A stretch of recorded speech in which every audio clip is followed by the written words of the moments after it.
Hello, amazing parents and caretakers, and welcome to the Pumped Up Parenting Podcast. I'm your family empowerment coach, Celia Kibler. I'm a mom of a blended family of 5 kids. I'm a grandma of 9 kids, an author, a teacher, a speaker, and a consultant with over 40 years of training and real-life parenting experience.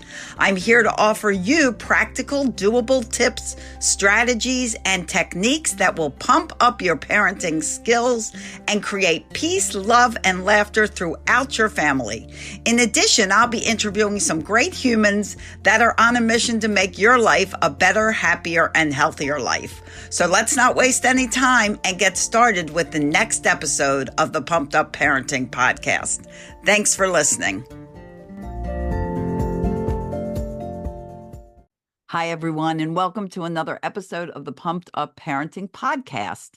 I'm excited to bring our guests to you guys to hear the wisdom and the knowledge and talk about this wonderful woman who helps everyday people and first responders. She really works to address this unique dynamic that these families have.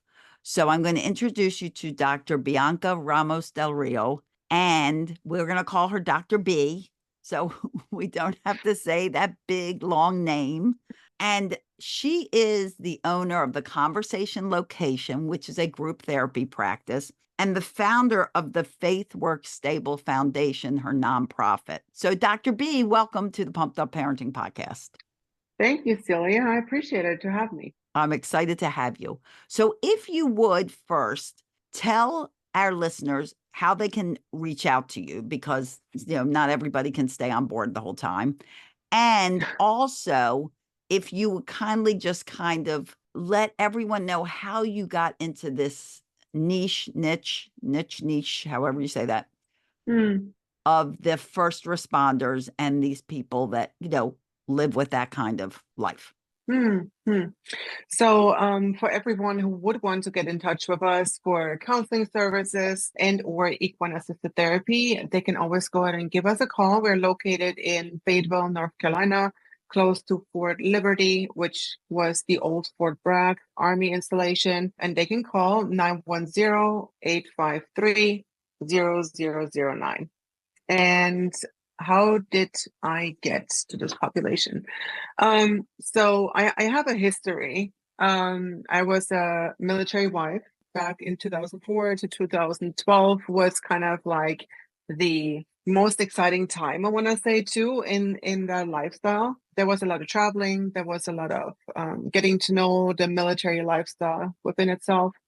And I was really, really attracted to helping people in general. So first, back then, I started out as a personal trainer.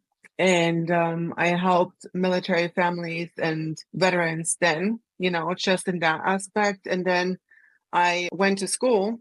And I honestly started out pre-med, but as some may hear my accent, I'm originally from Germany. And then my English was just not to par, to tackle all these terms medically, at least. And then I switched my major a couple of times. Many people do. It's really interesting, because coming from Germany, we do not change our majors like that. What you do, and that's where you stay. It's very rigid. It's very box-like, which here in the US, though, you have so many more opportunities, so many more possibilities of choosing different niches. So, but started pre-med, changed to biology, changed to chemistry, and then eventually I got stuck with psychology. And what it did for me was, though, it resonated for me. And I believe, this is where I'm supposed to be. And once I completed my bachelor's in psychology, I went ahead and I went for my master's in marriage and family therapy. And I made that decision because I noticed a lot of issues for within the military culture where, obviously deployments, even school trainings, for example, for active duty members put a strain on the relationships. Of course, infidelity is a big deal. and many other factors that can influence, Right. marriages. So it was just a big deal for me. And I wanted to keep helping people. And I noticed when I was a personal trainer, people spoke to me as if I was a counselor, Right, exactly. and That's how I it got into therapy, right? basically, is that in Yeah. my classes, parents would come to me and ask me these Mm-hmm. questions all the time. Mm-hmm. Mm-hmm. And yeah, so I went for that niche of marriage and family therapy. I then completed it. I got my license, and then I still haven't had enough of schooling. So I went ahead and 1 year later started my PhD in counselor education and supervision. Again, with the underlining idea of I want to help beginning counselors become better with their profession, and also, however, become more aware that the military culture is not just something that, okay, well, they're service members, but they speak a different language. And I think it's something that needs to be put out there specifically for us counselors who serve military members, because they already feel underserved, Right. by the sources or resources they have been given. So I think we as counselors who are outside of the military installations, we can still do a better job. And I did my dissertation in my PhD on military cultural competency versus multicultural competency. And, it was really interesting just to dig a little deeper, do more research on the differences of what it looks like between cultural and military cultural competency. And from there, I mean, my passion still lies within helping first responders, military, and then also the general population. Yeah. Yeah, and there's many unique aspects to those families. I've Mm-hmm. helped military families. I've helped, even like we spoke about earlier before our podcast, I've helped, professional sports figures, which Mm-hmm. have a similar dynamic, different. You don't have the Mm-hmm. risk of death that kind of shadows a Mm-hmm. family that is Mm-hmm. high risk for military or first Mm-hmm. responders, but you do have the travel aspect, the being away, the missing, the special events for the one that's away, the Mm-hmm. family missing that. It's a unique environment for a family. And Mm-hmm. then, of course, with military, like I said, first responders, you have that overshadowing risk of Mm-hmm. losing your loved one, which Mm-hmm. you don't want to dwell on, but it's Mm-hmm. there every day. Right. So, what do you find is some of the biggest facets that you have to help them with Mm. in a family that is under this kind of stress and reality? Mm-hmm. Mm-hmm. I mean, that's a really good question. Honestly, there are, from where I'm sitting, a few major issues that are just reoccurring all the time. And one of the big ones is, of course, infidelity, which is a big factor. Secondary, it's a lot of the absence of emotional intelligence when it comes down to communicating with their loved ones. And the third one is literally, their self identity, right? I mean, and I speak on self identity more so whenever they transfer or transition from, example, military or police, or no matter what branch you speak on, transferring from that aspect to the civilian life, for example, right? So these three things I think are primarily across the board something to highlight. Mhm. Mm-hmm. Yeah, and that's something that many people don't think of, is that they really put their everything into their job. Mm-hmm. We have jobs, we love jobs. I love what I do. I'm Mm-hmm. sure you love what you do. And some people just don't really care, but they go to work every day for a paycheck. They're not Right. putting their everything into their job. And when you Mm-hmm. have first responders or military, Mm-hmm. they are just driven Mm-hmm. to do this Mm-hmm. and save lives and protect the public and, protect freedoms and do all the things that first responders and military do. Their Mm-hmm. purpose is Mm-hmm. so strong that when they leave this job, they no longer have that responsibility. I know many feel lost. They just like their purpose all of a sudden is taken away. And now what is their purpose? To like be with their family? Not that that's not important, but that drive that they've had, where did they put that? Right. Yeah.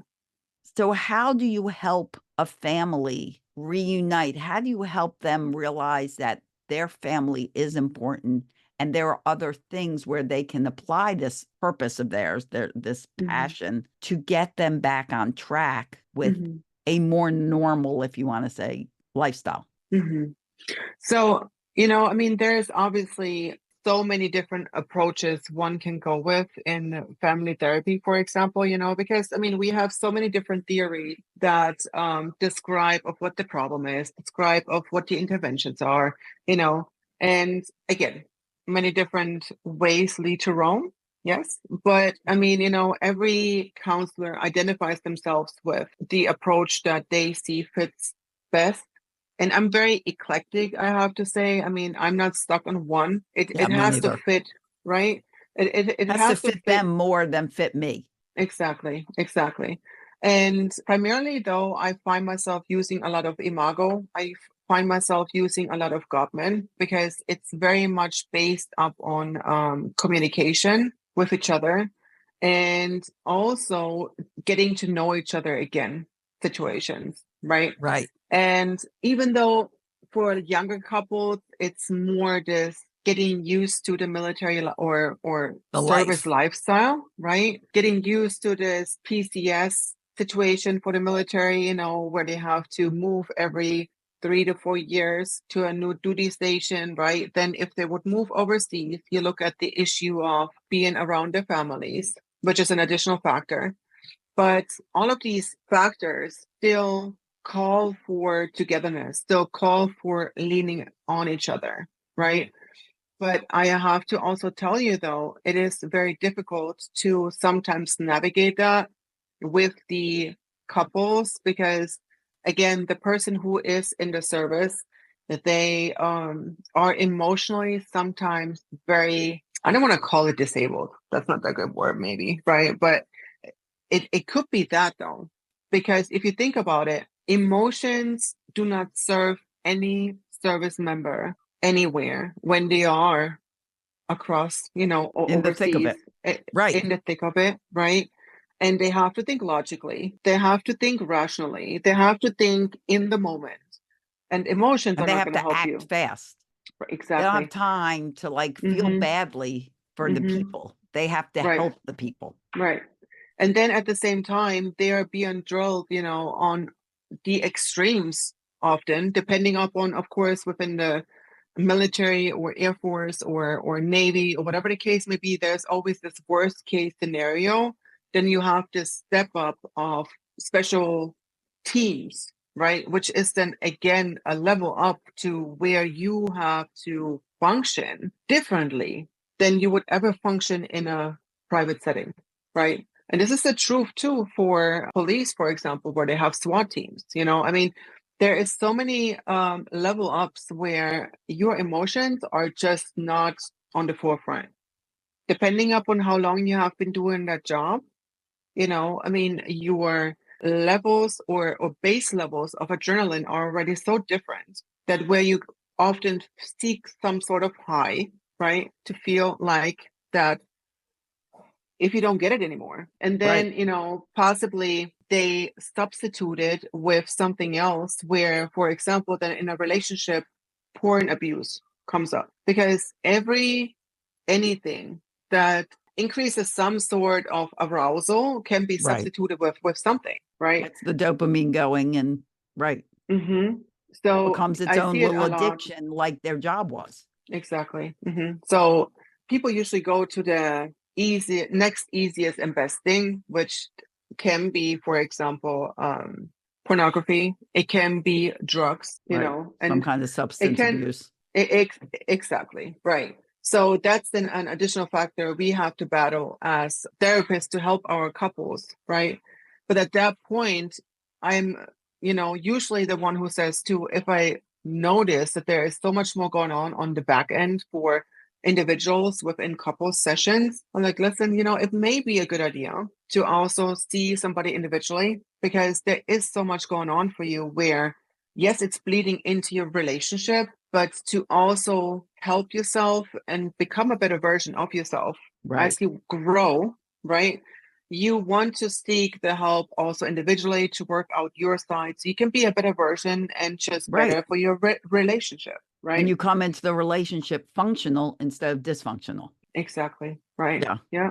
And it's, the other aspect is that the camaraderie in these professions and their other family, their other relations, their partners, the dependency on each other, because you have to have that team. So it's like a whole nother marriage. It's a whole second marriage, if you want to call it a marriage, to their brothers and sisters on the force, in the military, whatever, aside from the marriage that they have with the person they love. And so that's a whole nother dynamic.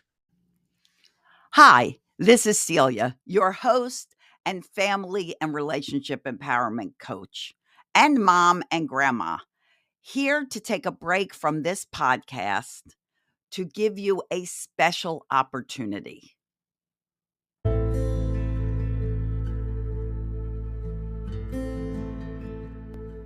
As parents, we all have those moments. The pressure builds up, the noise gets too much, and before we know it, we're raising our voices higher than we ever intended. But what if there was a better way? Introducing 21 Days to Stop Yelling at Your Kids, a revolutionary program designed to help you communicate with your children without yelling. Imagine a home filled with understanding and respect, where your words have impact without the need to raise your voice. Created through my over 40 years of experience, this course offers you practical, easy to implement strategies that work in real life. You'll learn through interactive lessons, engaging exercises, and a supportive community. No judgments, just guidance. Because being a parent doesn't have to mean you're perfect. It's about growing, and it's about becoming intentional. In just 21 days, life will be calmer and more harmonious. What if you don't get the course? Where will you be in 21 days? Still feeling like a bad parent? I encourage you to join the millions of parents that I have helped who have found a new path to communication and connection. Visit quityelling.com to enroll in the 21 Days to Stop Yelling course today. And for our podcast listeners, use the code PODCAST for a 60% discount. Quityelling.com, because love speaks so much louder than yelling. Thank you for listening, and I look forward to seeing you on the other side.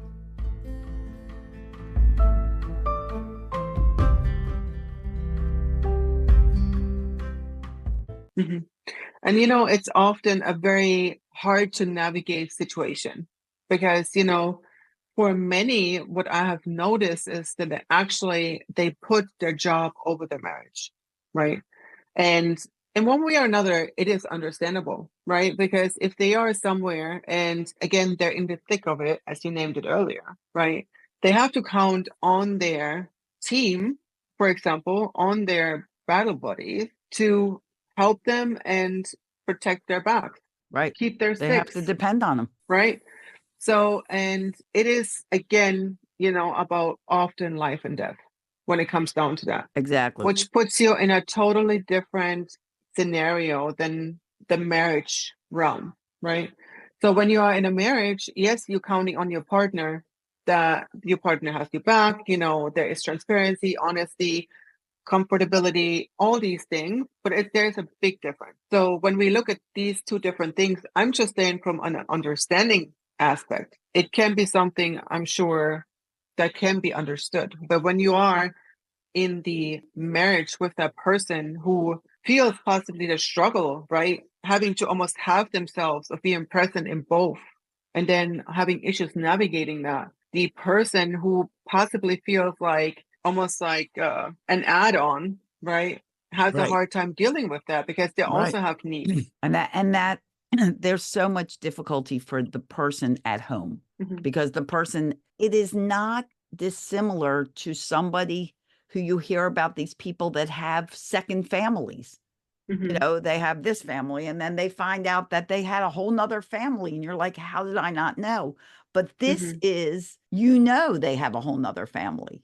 Hmm. They have like, policemen that have partners, they're together 8 hours a day, Hmm. driving together, Hmm. supporting each other in Hmm. all kinds of ways.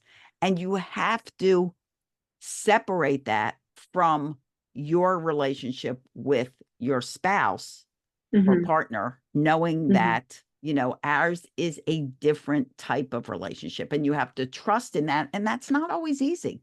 And then, Hmm. of course, like we said before, the looming reality of, is the one I love coming home? Is the one I love Hmm. going to come home to? Is this the Hmm. day? Do you want to Hmm. approach that every single day of your life? No, you would drive yourself crazy, Right. but it's always there for a Hmm. partner, a spouse of someone Hmm. that goes off and basically risks their life for people they don't even know on a daily basis. It's a very complex lifestyle. And it's Yeah. it's Yeah. sad because you hear a lot of people who are policemen or are firemen or things like that, that they choose not to have a partner. They Mm. choose not to have a romantic situation because then they feel guilty about, it's a whole guilt roller coaster. Hmm. This one feels Hmm. guilty for this one feels guilty for that. And it's a different Hmm. lifestyle. Hmm. And I would imagine often, not so easy. Hmm. Yeah, I mean, we see it often more so once people have gone possibly through a failed marriage or a failed relationship where they rather not deal with the same scenario again. And then, as you said, right, they're not going to enter another relationship to possibly not having to feel guilty again. But then, as you mentioned, or not mentioned, but I mean, there's another aspect as far as outside of just the relationship, you also have often children who are also Right. involved, right, in that whole entire dynamic. And with, again, the service aspect, there comes a certain sternness and hardness and just more of a pressure to have your children act a certain part.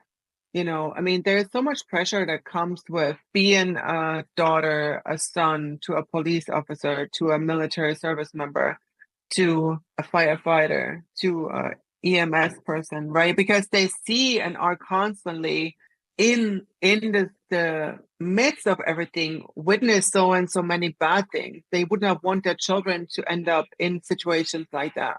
So, Right. you turn more protective, you turn more of the sometimes overly disciplinarian because you want to make sure that they stay on track, that they stay, doing the right thing. And that can also be hard on the children itself, right? Right. Because it comes with a lot of oftentimes aggression, because there is a lot of frustration also going on for within the military and first responder world, right? Because different scenarios, maybe you could have done something different at this point, and all of a sudden a person dies, and then you feel guilty, and then where are you going to let it out at, right? Right. Who are you going to On talk to? And unless do you you feel have like you have a somebody, right to talk about, right?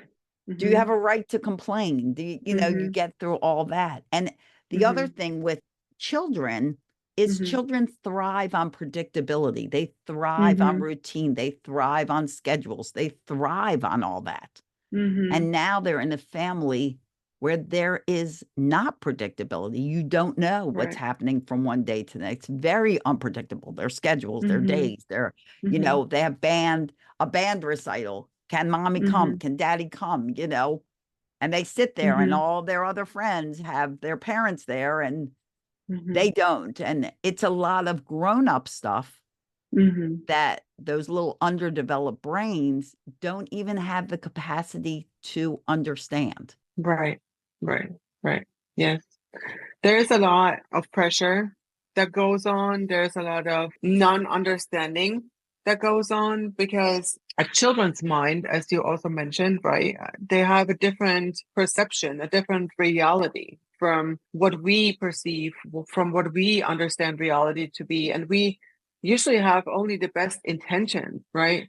But then it comes across as mommy doesn't like me as much as, her job maybe, or, Right. it's It it's becomes it's like a it's something. competition. Like mommy is serving all these people, but what about me? Right. Right. She's not even So, helping me.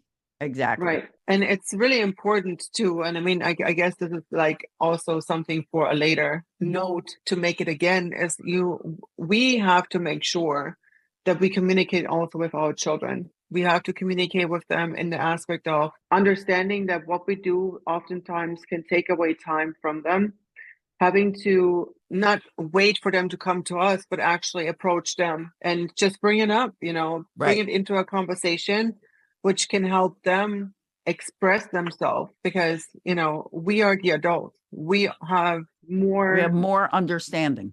Yes. Exactly. Yes. Exactly. Hmm. And address the isolation that Hmm. comes up for kids Hmm. and spouses. And you move a Hmm. lot, you relocate a lot. And some Hmm. kids get to the point as they get older, why am I making friends? Hmm. If in 3 years I'm Hmm. losing this person. Now, Hmm. gratefully, we live in a wonderfully technological era of where we can see our friends, we can move away, but we can still see. When we were little, if I needed to Hmm. talk to somebody who lived far away, I wrote a letter. That letter went through the mail. They got received. They wrote a letter back. There was, Hmm. maybe you can make a phone call, but you couldn't Hmm. see a person. And that Right. connection of being able to see is so valuable, and parents need to take advantage of that in any situation. You live Hmm. far from grandma. Those videos, those being able to see that person is so vital. Hmm. My son lived in Amsterdam. I was so grateful that I could see him. Hmm. Now he's back in the States, but that made those couple of years that he lived overseas Hmm. go so much quicker because I was able to see him. I wasn't like writing the Hmm. letter and waiting for a letter to come and a phone call. And, Hmm. seeing makes such a difference. And thankfully, Hmm. we live in that kind of world. But Hmm. it still doesn't take care of the learned behavior that goes into kids and spouses that are like, should I even make friends?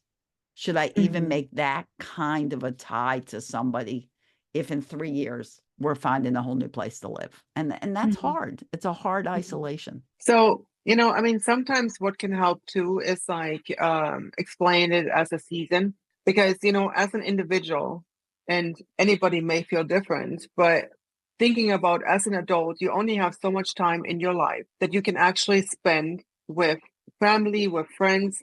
So your circle it's not feasible to have a big circle. There is no way to have relationships that you foster and can take care for with high value that you can actually can have all this time to put it into it, right? And we can also translate that to our children. We can say that it is a season of when you meet a person, right? If they choose to stay, choose to go, it's totally up to what it is going to be like. But try also to be in the moment. Try to enjoy the friendship that you have right now. And what comes, comes. What happens, happens. Right. But we have to have these conversations. I think it's all about having conversations and, Absolutely. not pacifying them with anything else, buying them stuff, putting them on screen times, I mean, Right. it's Not parenting something. through guilt. Right, right. Never a good plan. But honestly, a lot of people in today's day and age, it's hard for them to communicate because we are also the victims of, as you mentioned, electronic, right? I mean, the comfortability of everything, texting, FaceTime. There's like so much that gets lost and that we then also lose in passing on to our children. If we look at the numbers as far as like who really still plays outside as a child, Right. most kids they play inside, are on video games, are on their tablets, are on their you name it, right? And then with everything that comes, it's more electronic based versus outside fun, Yeah. you know, Sadly. right? Very sadly. And a lot gets lost. And, I mean, it would be great if we would be able to share our memories with our children that we have from when we grow up. Because Absolutely. of course, if we would have what they had, things would be also different, but it's not. And there's a value behind it, because you cannot get true connection through playing a video game with your friend who's not even in the same room with you, who is Right. in his room. You only hear him. Yeah, you are talking and communicating back and forth, but there is no physical Right. interaction, which then Exactly. also does not help you as you go into the world. And you have to create physical Yes. connections, right? For job purposes, for your own self growth purpose, right? Well, Because and like you say, communication, 80% is nonverbal. So if you're Mhm, just getting a message, or you're reading a message, or you're playing a video game, or you're doing something, and mhm, here comes a message, mhm, you're missing 80% mhm, of what communication is. right. And kids can't read facial expressions anymore. They can't, like, you and I can talk and we recognize how we're feeling. We're calm. We're, Mhm, enjoying the mhm, conversation. We are feeling, motivated and inspired, and all those mhm, things that we get from our facial expressions mhm, itself. And mhm, kids can't read that anymore mhm, because mhm, everything is written. mhm, Words only are this much of mhm, communication. mhm. And they try to mask it with emojis, but even that is confusing within itself, because everybody has their own perception of which emoji means what, right? Right. So, I mean, it's something where it was really interesting, because one time I texted a emoji to someone and they're like, "Why are you texting that emoji?" I'm like, "I don't know. It's just a smiley, something." I mean, I didn't think deeply into, oh my God, Right. this is what it It was means. just a friendly emoji. Um, yeah, yeah. But I mean, depending upon who you communicate with, again, perception, right? Yep. And it's something too where, when we want to go back then again to service member realm of everything, right? And then you want to add into, everybody already has some sort of underlining thought of, okay, there's hidden traumas, and speaking on how this all balls up into one. I mean, we are really, really heading towards a direction where mental health is going to be on a steep and declining road, Yes. right? And also for you and I think this is a perfect platform to create awareness, right? Yep. To create awareness to service members, anyone really, to understand we all want the best for ourselves and our families and our children, but we also have to dig a little deeper into ourselves and understand, just because we perceive ourselves a certain way doesn't mean that this is actuality, Right. right? We And have there to are other understand. influences that Exactly. are commanding Hmm. us that we are not Hmm. even aware of a lot of time. I just did a reel because there was another school shooting in Georgia. And I Hmm. just did a reel about, Hmm. because my foundation works to end that anger and rage that is so Mhm, prevalent in the world today. mhm, mhm. And I was saying, at last report, I haven't read this today, it was a 14-year-old boy Yes. that shot. Mhm, And it's, I try to impress upon people that you can have all the gun laws you want in the world. You can do all mhm, the gun management you want. But mhm, until you address the person behind the gun, until you mhm, address that anger and rage that that poor child felt at that moment, mhm, that he was mad and angry enough to take the life of other children, mhm, you will never mhm, resolve this. mhm, Taking away a weapon doesn't resolve the person behind the weapon. I remember one time, I guess a couple of years ago in New York, someone mhm, drove down an alley mhm, in New York City with a mhm, van and killed all the people in the alley. Do we take mhm, away vans? The mhm, point is, the mhm, mental health of that human mhm, is what's driving the destruction. mhm, And until mhm, we get intentional, and that's why what you do is amazing. My work mhm, with parents, so that we're intentionally raising our children so mhm, that they're not filled with aggression and anger and rage. And that is mhm, not normal. My mhm, thing's all about ending yelling. So parents stop mhm, yelling at their kids. mhm, Yelling is considered so normal. Why shouldn't I yell? Well, yell once in a while, fine, but yelling every day, mhm, that is not how you communicate to another human. mhm, Anyway, that could go on But forever too. yeah, yeah. But I mean, there's a lot of transference, right? And I think education and again, taking advantage, we are in a day and age right now where mental health is on the forefront of everything. There are resources, there are plenty of us who can help anyone, really, right? Absolutely. And finding your person that you can reach out to, that you can go to, and that can actually help you create these light bulb moments of understanding, why am I the way I am? Why am I reacting in certain situations with this anger, with this rage, with this yelling, right? And the underlining thing for people when they yell is that is the only time when they feel heard. Yeah. So, I mean, there is a lot to learn about yourself. And once you get that understanding Along the way, you get awareness. You can also then implement things that you can become better with others. yes. So as you mentioned, this could be a on and lengthy conversation for hours and hours, right? Right. But it's a matter of knowing, number one, you're not alone. Number two, there is no shame to go and talk to anyone, specifically Absolutely. in our field, because we are supposed to come from a stance of non-judgment. And this is something that I lay out all the time to all of my clients as well, is please know I am not judging you. Yeah, I do Please too. know I that repeat I it all see the you time. as a human. But I mean, that it comes with a lot of shame. It comes with a lot of self-judgment already.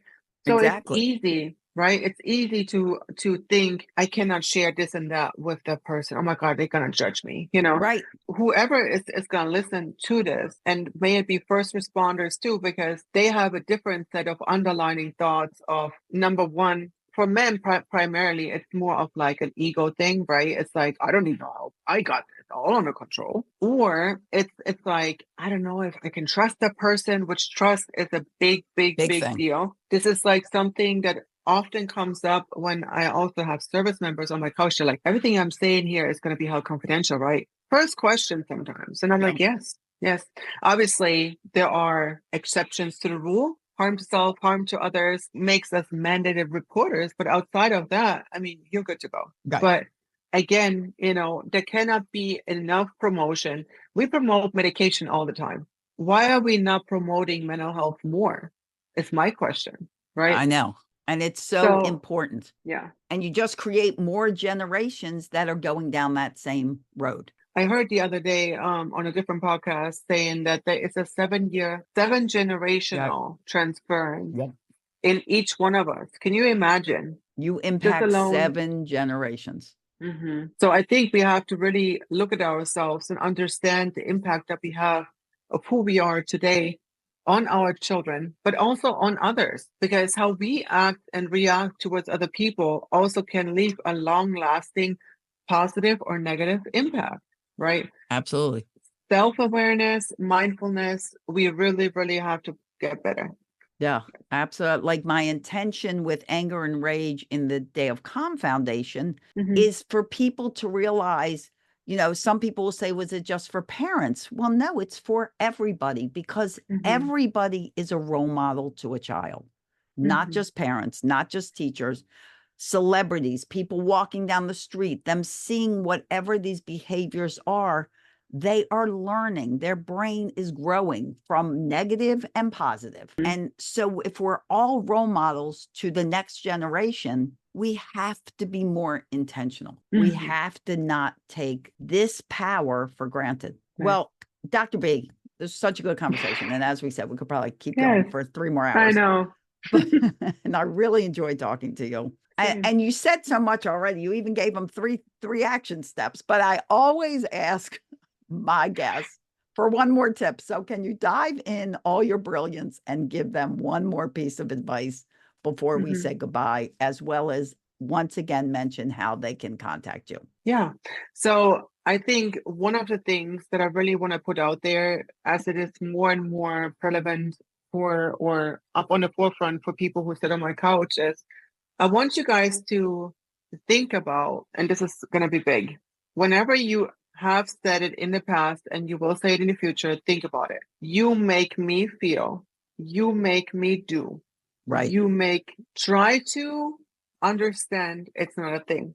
become more self-aware, and become more aware of your own actions and how much power you actually give up in the instances when you say these words. Right. And if you want to learn more about it, you can contact, obviously, I was going to say Dr. Celia. That means you have to go back to school now. I put it out there. Right. At least, if not us, if not one of us, somebody. But reach out to Dr. B and I'll let you finish that. Yes. And you can still reach out to us. Again, we are located in Fayetteville, North Carolina. And our phone number is 910-853-0009. We accept all insurances. So, come on out.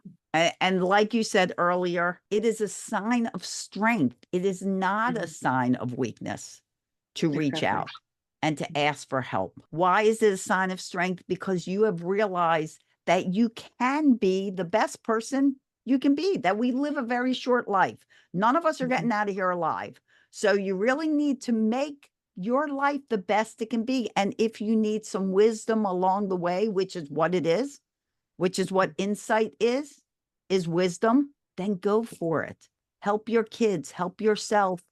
Imagine approaching every day with smiles and joy and knowing that you're not flying by the seat of your pants as opposed to stress and chaos.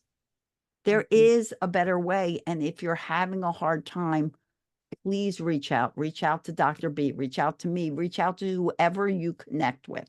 The connection is important to improve the conversation. Well, Dr. B, it's been a pleasure. Well, I've really enjoyed hanging out with you. And maybe we'll do another podcast to dive in even more because it's been so great. I thank you very much. Thank you for having me. My pleasure. And to all of you listeners, if this helped you, please share it out. If you love the conversation, give us a comment. Let us know what you liked about it and what you're going to do starting today. Was there one thing you heard that you can take action on? Maybe I'm going to approach my children a different way. Maybe I'm going to approach my spouse a different way, my partner, whoever. Maybe I need to start doing this. Let me try it and then stay consistent with it and watch the magic happen. Guys, as always, I thank you for taking time out of your busy schedule to hang out with us. And I wish you all days filled with peace, love, tons of laughter. You know how I feel about laughter. Really is the best medicine. You need to laugh more, find your funny. And I'll see you here next time on the Pumped Up Parenting Podcast. Bye-bye, everyone.